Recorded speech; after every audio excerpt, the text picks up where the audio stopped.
So hello every one, it's me your KL gamer. ഇത് നമ്മുടെ മൈൻക്രാഫ്റ്റിൻ്റെ first video ആണ്. നമ്മുടെ ചാനലിൻ്റെ ആദ്യത്തെ വീഡിയോ ഇതാണ്. ഇതെൻ്റെ ക്രിയേറ്റീവ് വേൾഡാണ്. എനിക്ക് ക്രിയേറ്റീവ് ആയിട്ടുള്ള ഒരുപാട് ഐഡിയാസ് എൻ്റെ മനസ്സിൽ കിടപ്പുണ്ട്. അപ്പോൾ അത് ക്രിയേറ്റ് ചെയ്യാൻ വേണ്ടി മാത്രം ഞാൻ കൊണ്ടുവന്നൊരു ക്രിയേറ്റീവ് വേൾഡാണിത്. ഇപ്പം ഞാൻ ഈ പണി ജയിച്ചിരിക്കുന്ന ഈ തീം എന്ന് വെച്ച് കഴിഞ്ഞാൽ ഒരു കാർട്ടിനകത്ത് ഒത്തിരി വർഷം പഴക്കമുള്ള ഒരു നെതർ പോർട്ടൽ, പണ്ടാരോ പണിഞ്ഞു പോയിട്ടുള്ള ഒരിക്കലും നശിക്കാത്ത ഒരു നെതർ പോർട്ടൽ. ആ ഒരു ഒത്തിരി വർഷം പഴക്കൊണ്ട് തോന്നിക്കാൻ വേണ്ടിയിട്ട് ഞാൻ ഇവിടെ മോസി കോബിൾ സ്റ്റോൺ ഒക്കെ വെച്ചിട്ടുണ്ട്. പിന്നെ അതുപോലെ തന്നെ ഒരു കാടിൻ്റെ ഒരു ഫീല് കിട്ടാൻ വേണ്ടിയിട്ട് ഇതിൻ്റെ ഇടയിൽ ഇഷ്ടം പോലെ നമ്മൾ മാംഗ്രൂവ് ഫോറസ്റ്റ് പണിഞ്ഞെടുത്തിട്ടുണ്ട്. ഇതെല്ലാം നമ്മൾ ഈ മാംഗ്രൂവ് ഫോറസ്റ്റിൻ്റെ തൈ കിട്ടുമല്ലോ, ആ തൈ വെച്ച് നമ്മൾ പണിഞ്ഞെടുക്കുക. പിന്നെ നമ്മളിതാ ഇതിൻ്റെ ഈ ഒരു 4 ബ്ലോക്കിൻ്റെ ഇടയിലായിട്ട് ഇഷ്ടം പോലെ സ്പോണറുകൾ കൊണ്ടുവച്ചിട്ടുണ്ട്. ഈ സ്പോണർ നമ്മൾ വേറൊന്നിനുമല്ല, നമുക്ക് ഇഷ്ടം പോലെ ഫ്രണ്ട്ലി മോബുകൾ ഈ കാർഡിൽ വേണം. അത് നമുക്ക് ഒരിക്കലും കമാൻഡ് കൊടുത്ത് സ്പോൺ ചെയ്യുന്ന അത്രയും പോസിബിൾ അല്ല. അതുകൊണ്ടാണ് നമ്മൾ സ്പോണർ വെച്ചത്. 3 സ്പോണറുകളാണ് നിലവിൽ വർക്ക് ചെയ്യുന്നത്. 4 എണ്ണം ഉണ്ട്, പക്ഷെ അതിൽ 4ാമത്തത് വർക്ക് ചെയ്യിക്കാൻ നോക്കിയിട്ട് നടക്കുന്നില്ല. 3 എണ്ണമാണ് വർക്ക് ചെയ്യുന്നത്. സോ ഇനിയും നമ്മൾ ഇവിടെ ഒരുപാട് ബിൽഡിംഗ് ഐഡിയാസ് കൊണ്ടുവരുന്നതാണ്. സോ ഈ കാണുന്ന ചെറിയ ബയോം ഒക്കെ ഉണ്ടല്ലോ, ഈ കാണുന്ന ചെറിയ ബയോം എല്ലാം തന്നെ ഞാൻ സ്വന്തമായിട്ട് തൈ വെച്ച് നട്ടെടുത്തതാണ്. ഞാൻ ഇതിൻ്റെ ഒരു ഓവറോൾ ലുക്ക് ഞാൻ നിങ്ങൾക്ക് കാണിച്ചു തരാൻ കഴിയും. ഈ ഓവറോൾ ലുക്ക് കണ്ട് നിങ്ങൾ തന്നെ അന്തം വിട്ട് കുന്തം വിഴുങ്ങി നിൽക്കും.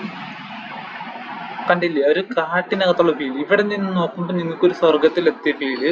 അതുപോലെ തന്നെ ഈ ബാക്ക്ഗ്രൗണ്ടിലുള്ള ഈ മാംഗ്രോവ് ഫോറസ്റ്റിൽ നിന്ന് നോക്കിയാൽ നിങ്ങൾക്കൊരു സ്വർഗത്തിലെത്തിയ ഫീൽ. ഇനി ഇവിടെ ഒരുപാട് ബിൽഡിങ്സ് വരാനുണ്ട്.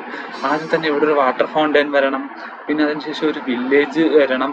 അങ്ങനത്തെ ഒരുപാട് കാര്യങ്ങൾ വരാനുണ്ട്. പിന്നെ ഈ കാണുന്ന ഫയർ എന്ന് വെച്ചിട്ടുണ്ടെങ്കിൽ ഇത് തണ്ടർ സ്റ്റോം വന്ന സമയത്ത് അത് ഒരു കോപ്പർ റോഡ് എടുത്ത് വെച്ചിട്ട് അതിൻ്റെ ചുറ്റിനും നെതർ വാട്സ് വെച്ച് ആ തണ്ടർ സ്റ്റോമിൽ നിന്ന് ഞാൻ കത്തിച്ചതാണ്. ഇത് ജസ്റ്റ് ഫോർ ഫണ്ണിന് ചെയ്തതാണ്. പിന്നെ ഈ ഒരു വേൾഡിനകത്ത് ഞാൻ അലാറം ഉണ്ടാക്കി വെച്ചിട്ടുണ്ട്. ഈ അലാറം എങ്ങനെയാണ് വർക്ക് ചെയ്യുന്നത് വെച്ച് കഴിഞ്ഞാൽ ഈ ഡേ ലൈറ്റ് ഡിറ്റക്ടറിനകത്ത് ഡേ സെറ്റ് ചെയ്ത് കഴിഞ്ഞാൽ അത് തിരിച്ചറിയുന്ന രീതിക്കാണ് നമ്മളിപ്പോൾ സെറ്റ് ചെയ്ത് വെച്ചിരിക്കുന്നത്. അന്നേരം ഈ റെഡ് സ്റ്റോണിലേക്ക് കറണ്ട് കൊടുക്കും. റെഡ് സ്റ്റോണിൽ കറണ്ട് കിട്ടുമ്പോൾ ഇതിൻ്റെ ഇടയിലുള്ള 3 മണിയിലേക്ക് കറണ്ട് കിട്ടും. അങ്ങനെയാണ് ഇപ്പോൾ വർക്ക് ചെയ്യുന്നത്. പിന്നെ വേറൊരു കാര്യം എന്ന് വെച്ച് കഴിഞ്ഞാൽ നമുക്ക് ഇവിടെ കുറേ കൂടെ ഫീൽ കിട്ടുന്ന, അല്ലെങ്കിൽ കുറേ കൂടെ പഴക്കം കിട്ടുന്ന രീതിക്ക് നമ്മുടെ ഈ മാംഗ്രൂവ് ട്രീകളെല്ലാം വളർന്നു കഴിഞ്ഞു. ഇവിടെ വേറൊരു സെറ്റപ്പ് ഞാൻ ചെയ്ത് വെച്ചിട്ടുണ്ട്. ഞാനത് ഫണ്ടിന് വേണ്ടിയിട്ട് ചെയ്ത് വെച്ചാണ്.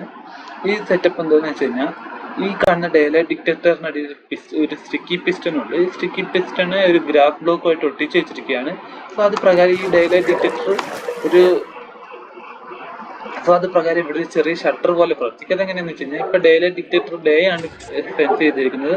അതുകൊണ്ട് പിസ്റ്റണ് കറണ്ട് കൊടുത്തിട്ട് ഇപ്പം ഇവിടുത്തെ ആ ഒരു പാത അടച്ചേക്കുവാണ്. ഇനിയിപ്പോൾ പിസ്റ്റൺ നമ്മൾ ഡയലോഗ് ഡിറ്റക്ടർ നൈറ്റ് പക്ഷേ ഓൺ ആകുന്ന രീതിക്കാണ്, അല്ലെങ്കിൽ നൈറ്റ് സെൻസ് ചെയ്യുന്ന രീതിക്കാണ് ഇടുന്നത്. ഇപ്പോൾ പിസ്റ്റണിലേക്ക് കറണ്ട് കിട്ടാതിരിക്കാൻ പിസ്റ്റൺ പൊങ്ങുകയും അതിലൂടെ വെള്ളം വരികയും ചെയ്യും. സോ ഇതെന്ന് വെച്ച് കഴിഞ്ഞാൽ ഇവിടെ കുറേ കൂടെ പഴക്കൊക്കെ തോന്നിക്കാൻ വേണ്ടിയിട്ടാണ് ഞാൻ ഇങ്ങനെ ട്രിക്കൊക്കെ ചെയ്യുന്നത്. പഴയ കാലത്ത് ആൾക്കാർ യൂസ് ചെയ്തിരുന്ന ടെക്നോളജിയും കാര്യങ്ങളൊക്കെ. പിന്നെ മൈൻക്രാഫ്റ്റിൻ്റെ ബാക്ക്ഗ്രൗണ്ട് മ്യൂസിക് കൂടെ വരുമ്പോൾ ഒരു പഴമയുടെ ഫീല് കിട്ടാൻ വേറൊന്നും ഞാൻ ചെയ്യേണ്ടല്ലോ കാര്യം. പിന്നെ പറയാനുണ്ടെങ്കിൽ ഉണ്ടല്ലോ വേറെ ഒരുപാട് കാര്യങ്ങളുണ്ട്. എനിക്ക് എൻ്റെ ബിൽഡ് തന്നെ ഏറ്റവും ഇഷ്ടപ്പെട്ടത് ഈ ഒരു നെതർ പോർട്ടലാണ്. അതിന് ഒരുപാട് വർഷത്തെ പഴക്കം തോന്നിക്കാൻ വേണ്ടിയിട്ട് ഞാൻ ഇവിടെ ഒരു മോസി കോബിൾ സ്റ്റോൺ ഒക്കെ ആഡ് ചെയ്ത്. അപ്പം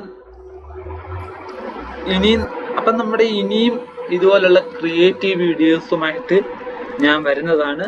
അപ്പോൾ വീഡിയോ ഇഷ്ടപ്പെട്ട് കഴിഞ്ഞാൽ എല്ലാവരും ചാനൽ ലൈക്ക് ചെയ്യുക, ഷെയർ ചെയ്യുക, സബ്സ്ക്രൈബ് ചെയ്യുക. അപ്പോൾ thank you for watching my video.